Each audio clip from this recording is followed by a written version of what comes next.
Welcome to Ramu stock broking. ఈరోజు ఈ వీడియోలో ఒక డిఫరెంట్ పాయింట్ ఆఫ్ గురించి తెలుసుకుందాం. అంటే నేను నిఫ్టీని బ్యాక్ టెస్ట్ రిపోర్ట్ చేసి చూపిస్తాను. ఈ బ్యాక్ టెస్ట్ రిపోర్ట్ మంచి ప్రాఫిటబుల్గా ఉంది. ఈ ప్రాఫిట్ని ఇంకా మనకు తగినట్టుగా ఏ విధంగా మార్చుకోవచ్చు, సో అలాంటి విషయాన్ని ఈ వీడియోలో డిస్కషన్ చేయడం జరిగింది. సో ప్రజెంట్గా నిఫ్టీ వచ్చేసి 5 minutes టైం ఫ్రేమ్లో ఈ బ్యాక్ టెస్ట్ చేస్తే దీని రిజల్ట్ వచ్చేసి నా దగ్గర ఉన్న డేటాబేస్ ప్రకారంగా ఆగస్టు 2 నుండి 2021 టిల్ డిసెంబర్ 24th, ఈరోజు డిసెంబర్ 26th. సో ఈ 5 monthsలో నిఫ్టీ పైన ఇదే ఆల్గో ట్రేడింగ్లో ఐఎస్టీస్గా బై వస్తే బై, సెల్ వస్తే సెల్, హోల్డింగ్ ట్రేడింగ్ చేసుకుంటూ వెళ్తే నాకు ఓవరాల్గా వచ్చే ప్రాఫిట్ ఏంటి, 2012 పాయింట్స్ ఇప్పటి వరకు. అంటే ఈ నిఫ్టీని ఇదే ప్రకారంగా ఆల్గోలో ట్రేడ్ చేస్తే 2000 పాయింట్స్ వచ్చాయి. నిఫ్టీ వచ్చేసి ఇప్పుడు 50 రూపీస్ లాట్ సైజ్. సో దాని ప్రకారంగా లెక్క చేసుకున్నా కూడా 1 lakh ఈజ్ ద ప్రాఫిట్. ఒక ఫ్యూచర్ చేయడానికి మనకి ఇన్వెస్ట్మెంట్ 1.10, దాంతో పాటుగా బఫరింగ్ అమౌంట్ కొంత పెట్టుకున్నా కూడా మినిమం 1.5 to 2 lakhs మధ్యలో ఇన్వెస్ట్మెంట్ దీనికి కనుక కేటాయించుకుంటే మనము ఈ 5 monthsలో 1 lakh వరకు ప్రాఫిట్ వచ్చింది. అండ్ ఇక్కడ కనుక గమనిస్తే ట్రేడ్ వైజ్గా మనకు ప్రాఫిట్ లాస్లు అనేది ఉంది. అంటే పొజిషన్ క్లోజ్ అయ్యేసరికి సపోజ్ ఇక్కడ షార్ట్ ఉంది, ఈ పొజిషన్ ఆగస్టు 5th బై అయింది, మళ్ళీ ఆగస్టు 5th అంటే 10 o'clock బై చేసి 11:50 క్లోజ్ అయింది. దీని ప్రకారంగా చూసుకుంటే 16 పాయింట్లు లాస్ ఉంది. ఒక trade profit, loss loss loss loss, తర్వాత ప్రాఫిట్. సో ఈ విధంగా కనుక చూస్తే డైలీ వైజ్గా ప్రాఫిట్ ఆర్ లాస్ ఉంది. కానీ క్యూములేటివ్గా చూస్తే మనకు ఫస్ట్ ట్రేడే ప్రాఫిట్ వచ్చింది కాబట్టి ఎక్కడ కూడా ట్రేడ్ అనేది నెగిటివ్లకు వెళ్ళలేదు.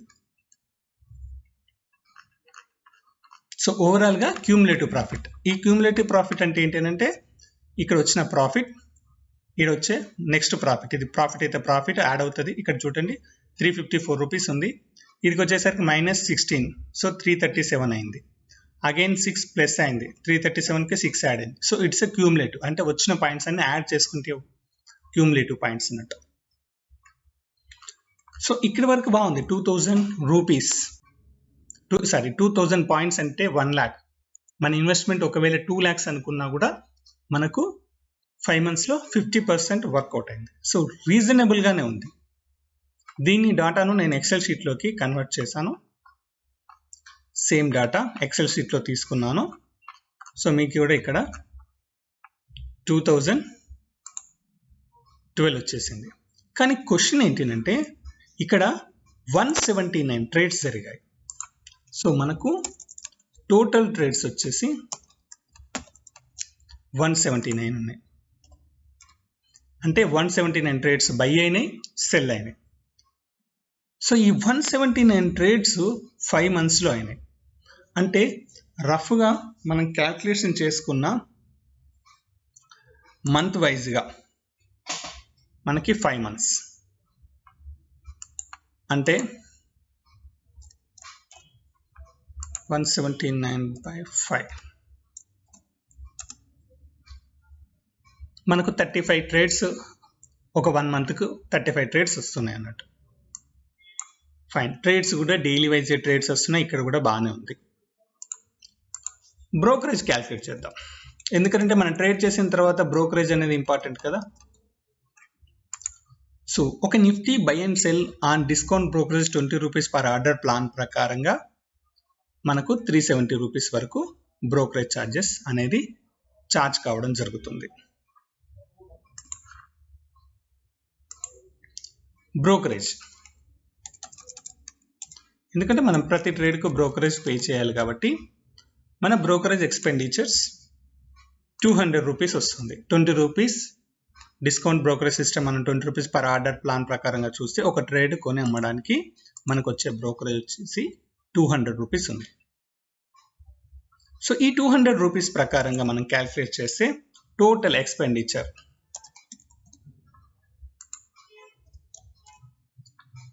179 into 200 rupees. సో మన బ్రోకరేజీ టోటల్ ఎక్స్పెండిచర్స్ 35,800 రూపీస్ మనము బ్రోకరేజ్ పే చేసినట్టు. సో మనకు వచ్చిన పాయింట్స్ ఎన్ని 2000 పాయింట్స్. సో 2000 పాయింట్స్ అంటే ప్రాఫిట్ ఎంత వచ్చింది 2000 points, 50 lot size,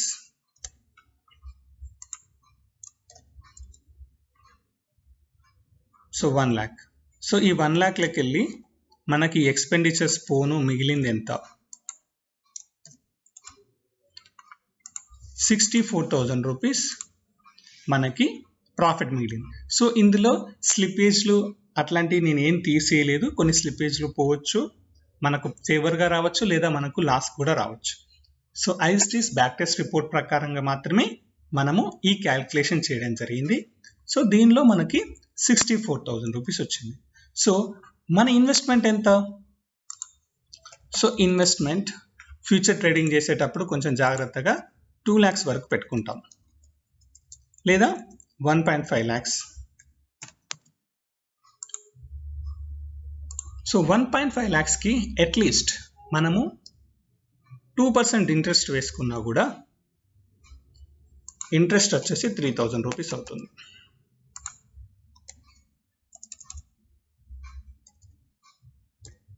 for 5 months కాను మనము 15,000 రూపీస్. ఇది జనరల్గా మనకు ఎక్స్పెండిచర్స్. సో దీంతో పాటుగా మనకు ఆల్గో ఎక్స్పెండిచర్స్ వాటిని కూడా మనం యాడ్ చేసుకోవాల్సి వస్తుంది. సో ఈ ఇన్వెస్ట్మెంట్ను ఒకవేళ ఇందులోకి వెళ్ళి తీసినా కూడా అంటే వీ కెన్ మైనస్ ఇట్.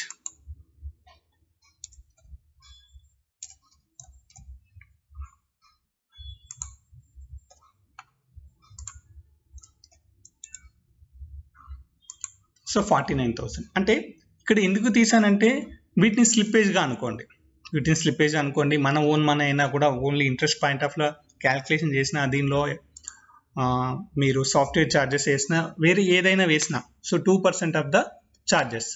ఒకవేళ ఎవరైనా ఇంట్రెస్ట్ తీసుకొచ్చుకుంటే ఇంట్రెస్ట్ క్యాల్కులేషన్, లేదు అంటే స్లిప్పేజ్ క్యాల్కులేషన్, ఏ విధంగా నా వేసుకోండి. సో నేను వచ్చిన దానిలోకి వెళ్ళి తీసేయగా మనకి మిగిలింది ఎంత 49,000 అంటే మనకు 50,000 వరకు ఈ 5 monthsలో ప్రాఫిట్ వచ్చింది. సో ఈ క్యాల్కులేషన్ ప్రకారంగా తీసుకుంటే ఇది బాగానే ఉంది. కానీ ఇక్కడ మనము ఈ ట్రేడ్లో మనము ఖచ్చితంగా ఇన్వెస్ట్మెంట్ చేసాము 1.5 lakhs. దీని మీద వచ్చిన రిటర్న్ ఇది, కానీ స్ట్రాటజీ బాగానే ఉంది. సో స్ట్రాటజీ వచ్చేసి 2,000 వరకు వచ్చింది, కానీ మనకి ఎక్స్పెండిచర్స్ 35,800 అయింది. ఒకవేళ మనం ఈ ఎక్స్పెండిచర్స్ కనుక తగ్గించుకొని ట్రేడ్ వేసుకోదలుచుకుంటే మనకు ఈ స్ట్రాటజీ అనేది ఇంకొంచెం ఎక్కువ రిటర్న్స్ ఇవ్వడానికి ఛాన్స్ ఉంటుంది. అంటే పాయింట్స్ అవే, బ్యాక్ టెస్టెడ్ పాయింట్స్ అవే, కానీ మనము ఈ ఎక్స్పెండిచర్స్ తగ్గించుకునే ఆప్షన్ మనకు అవైలబుల్గా ఉంది. సో దాన్ని ఏంటంటే మనం ఇన్స్టెడ్ ఆఫ్ ఫ్యూచర్ చేయడం కన్నా మనము ఆప్షన్స్లో ఇందమని కనుక చేసినట్లయితే మనకి బెస్ట్ రిటర్న్ రావడానికి ఛాన్సెస్ ఉంది. అంటే ఇన్వెస్ట్మెంట్ అనేది తగ్గిపోతుంది. ఆప్షన్స్కి ఎట్లాగూ మనకి ఇన్వెస్ట్మెంట్ తక్కువగానే ఉంటుంది, దాంతో పాటుగా మనకి ఇన్వెస్ట్మెంట్ కూడా తగ్గిపోతుంది. సో ఈ ఆప్షన్స్లో మనము ఏటీఎం, ఓటీఎం, ఐటీఎం. సో ఇందులో మనం వచ్చేసి ఒకవేళ మనం ఐటీఎం తీసుకుంటే ఆల్మోస్ట్ ఆల్గా నిఫ్టీకి ఫ్యూచర్గా ట్రావెల్ చేయడానికి ఉంటుంది. అంటే ఉదాహరణకి ఈ ట్రేడ్లో మనకు 80 పాయింట్లు లాస్ వచ్చింది అంటే అట్లీస్ట్ అందులో 80% మనకి 70 పాయింట్స్ వరకు లాస్ రావడానికి ఛాన్సెస్ ఉంది. 100 పాయింట్స్ ప్రాఫిట్ వచ్చింది అంటే అట్లీస్ట్ 70 పాయింట్స్ అన్న ప్రాఫిట్ రావడానికి ఛాన్సెస్ ఉంటుంది. సో ఇక్కడ మనకేంటంటే ట్రేడ్స్ అవే పడతాయి. ఫ్యూచర్ చేసిన ఆప్షన్స్ చేసిన ట్రేడ్స్ అవే పడతాయి. కానీ మనకి బ్రోకరేజ్ పాయింట్ ఆఫ్ వ్యూలో బై అండ్ సెల్ చేసిన 20 బైకి 20 సెల్కి, సో దాని బ్రోకరేజ్ ఒకసారి ఎంత అవుతుంది? ఇక్కడ వచ్చేసి మనకు నిఫ్టీ యొక్క ఆప్షన్ చైన్ చూస్తున్నాను. So in the money, so ప్రజెంట్గా 17,000 దగ్గర ఉన్నప్పుడు ఒకవేళ మనము ఇన్ ద మనీ పుట్టుకు వెళ్తే ఎంత వస్తుంది? సో ఒకవేళ ఫిక్స్డ్గా 500 పాయింట్స్ దూరం వెళ్ళినా 500 రూపీస్ రన్ అవుతుంది. సో 500 ఇంటూ 50, 25,000 మనకి ఇన్వెస్ట్మెంట్ అవుతుంది. ఇంత దూరం కాదు, కొంచెం ఎప్పుడు కూడా రౌండ్ ఫిగర్స్ తీసుకోండి, 50-50 కాకుండా, ఎందుకంటే బయ్యర్కు సెల్లర్కు డిఫరెన్స్ ఉంటుంది. కాబట్టి ఒక 200 పాయింట్స్ పైన 240 రూపీస్ ఉంది. So 240 into 50, so 10,000 plus 12,000, so 12,000 to 13,000 of మనకి ఇన్వెస్ట్మెంట్ అవుతుంది. ఇక్కడ మనకు ఇన్వెస్ట్మెంట్ 13,000 to 40,000 అవుతే మనం ఒక ఇన్వెస్ట్మెంట్ ఇక్కడ 50Kగా చూసుకోవచ్చు. సో కనుక మనం 50K ఇన్వెస్ట్మెంట్ చేసుకొని దీని మీద ఇంట్రెస్ట్ క్యాల్కులేట్ చేసుకుంటే మనకు సేమ్ 1000 రూపీస్ వరకు ఇంట్రెస్ట్ వస్తుంది. 6 months మన 5 monthsగా చూస్తే మన ఇన్వెస్ట్మెంట్ అనేది తగ్గిపోయింది. అంటే ఇంట్రెస్ట్ రేట్ అనేది 5,000. ఇక్కడ వచ్చేసి వేరేజ్ మనము ఇన్వెస్ట్మెంట్ ఎక్కువగా ఉంది కాబట్టి ఇక్కడ 15,000 పే చేయగలిగాం. ఇది ఇన్వెస్ట్మెంట్ తక్కువ ఉంది కాబట్టి ఇది. సో రిటర్న్ పాయింట్ ఆఫ్ లో వచ్చినప్పుడు మనకి ఇన్ని పాయింట్స్ మనకు రాకపోవచ్చు. సో ఇందులో మనం క్యాల్కులేట్ చేద్దాం ఒక 60% వరకు. ఫుల్గా మనము చేయాల్సిన అవసరం లేదు, ఒక 60%. అంటే 2000 పాయింట్లు ఆప్షన్ చేసినప్పుడు కొంచెం ఎక్కువ తక్కువ వచ్చినా కూడా ప్రాఫిట్ 60% వస్తుందని క్యాల్కులేట్ చేసినా కూడా మనకు ఒక 1200 పాయింట్స్ మనకు ప్రాఫిట్ రావడానికి ఉంటుంది. సో ప్రాఫిట్ పాయింట్స్ వచ్చేసి ఇక్కడ వచ్చేసి ఇంత తీసుకుంటే మనము 1200 పాయింట్స్ తీసుకుందాం, ఎందుకంటే ఆప్షన్స్లో అంతే రాకపోవచ్చు.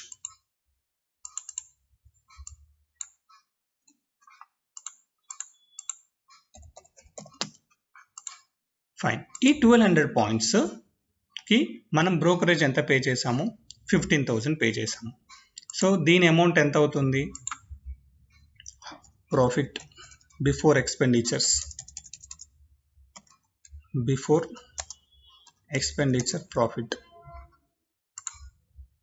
మనకు వచ్చిన పాయింట్స్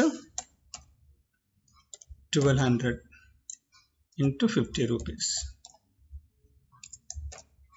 సో మనకు వచ్చేసి 60,000 ప్రాఫిట్ వస్తే అందులోకి వెళ్ళి ఈ ఎక్స్పెండిచర్స్ తీసేయాలి. ఏది? మన బ్రోకరేజ్ ఎక్స్పెండిచర్స్ అనేది మనం తీసేయాలి. సో ఇది 12,000 ఆఫ్టర్ బ్రోకరేజ్. 60,000లోకి వెళ్ళి ఇది తీసేసినా కూడా మనకు వచ్చేది 47,000. సో ఇందులోకి వెళ్ళి ఇంట్రెస్టబుల్ ఛార్జెస్ తీసేసిన ఆఫ్టర్ ఇంట్రెస్ట్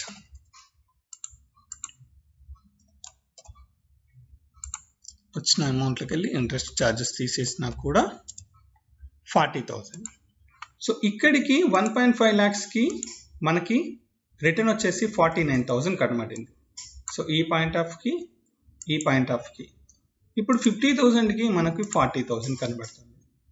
సో ఆప్షన్స్లో అంటే స్ట్రాటజీ బాగున్నప్పుడు ఫ్యూచర్లో చేయలేకపోతే ఆప్షన్స్లో చేసుకుంటే సో ఇన్వెస్ట్మెంట్ తగ్గుతుంది, రిటర్న్ తగ్గినా కూడా పర్సంటేజ్ ఆఫ్ రిటర్న్ అనేది పెరుగుతుంది. సో అదే ఇక్కడ 1.5 lakhsలో మనం గనక 3 trades ఇక్కడ 1.5 lakhsకి ఒక ట్రేడ్ తీసుకున్నాము. సో ఇక్కడ 50Kకి ఒక లాట్ తీసుకున్నాము. సో ఇదే 1.5 lakhs ఇన్వెస్ట్మెంట్ మనం పెట్టుకొని 3 లాట్లు కనుక మనం ట్రేడ్ చేస్తే అప్పుడు ఏమవుతుంది? సో 3 లాట్స్కి వచ్చేసి ఇక్కడ మనకు 1.5 lakhs ఇన్వెస్ట్మెంట్ అవుతుంది. సేమ్ మనకి ఇంట్రెస్ట్ 3,000 రూపీస్ అవుతుంది. Same okay. మనకు ఇది కూడా అంటే టోటల్ ఇంట్రెస్ట్ మనకు 15,000. ఈ 3,000 అనేది మంత్ వైజ్ ఇంట్రెస్ట్. సో ఈ 15,000 అనేది టోటల్ ఇన్వెస్ట్మెంట్. సో ఇదే 1200 పాయింట్స్ కనుక మనకు వస్తే సేమ్ రేషియోలో మనకి 3 టైమ్స్ అవుతుంది. అంటే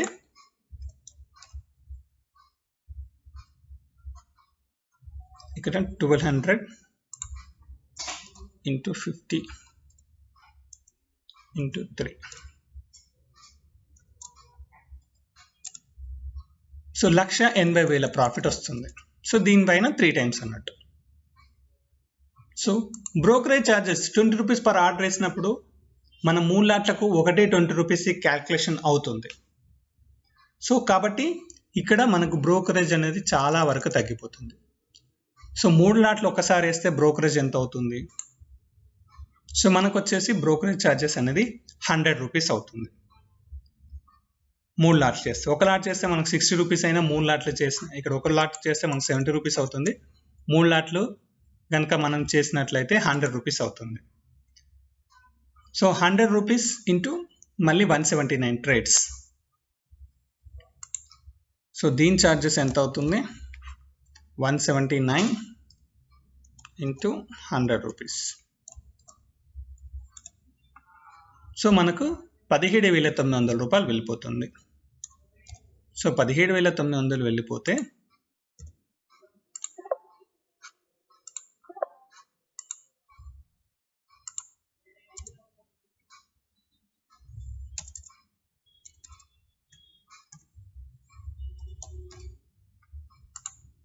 మైనస్ బ్రోకరేజ్ తీసేస్తే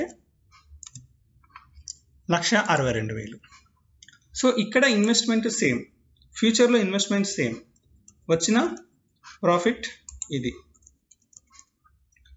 ఒక లాట్ ఇన్ ద మనీతో వచ్చిన ప్రాఫిట్ ఇది. 3 లాట్లతో సేమ్ ఇన్వెస్ట్మెంట్, ఫ్యూచర్ ఇన్వెస్ట్మెంట్తో ఇది.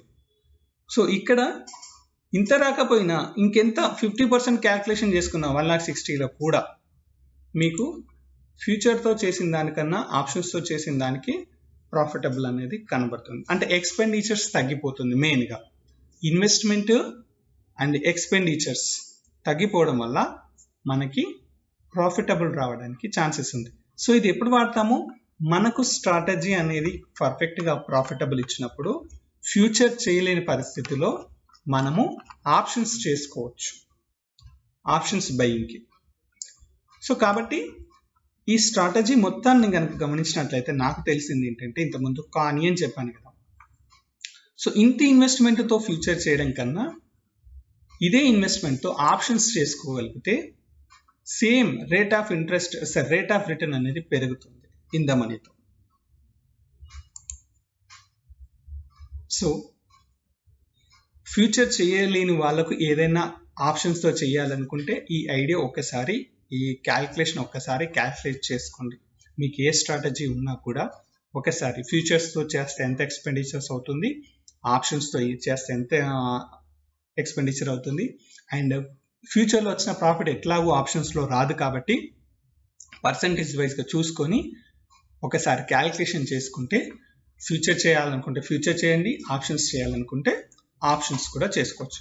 ఇదే స్ట్రాటజీ మళ్ళీ మనం తీసుకెళ్ళి క్రూడ్ ఆయిల్లోనో లేకపోతే మరి ఇంకో ఇతర వాటిలలో చెక్ చేసినప్పుడు కూడా ఒకసారి చూడండి. ఎందుకనంటే మంత్లీలో కొన్ని మనకు నిఫ్టీ, బ్యాంక్ నిఫ్టీ మాత్రమే వీక్లీస్ ఉన్నాయి, మిగతా వాటిలలో మంత్లీ ఆప్షన్స్ ఉంటాయి. సో కాబట్టి వేరియేషన్ అనేది కింద మీద కావచ్చు. కాబట్టి ఇది ఒక ఐడియా, ఫ్యూచర్ చేస్తే ఎలా ఉంటుంది, ఆప్షన్స్ని చేస్తే ఎలా ఉంటుంది అనే ఐడియా మాత్రమే ఇది.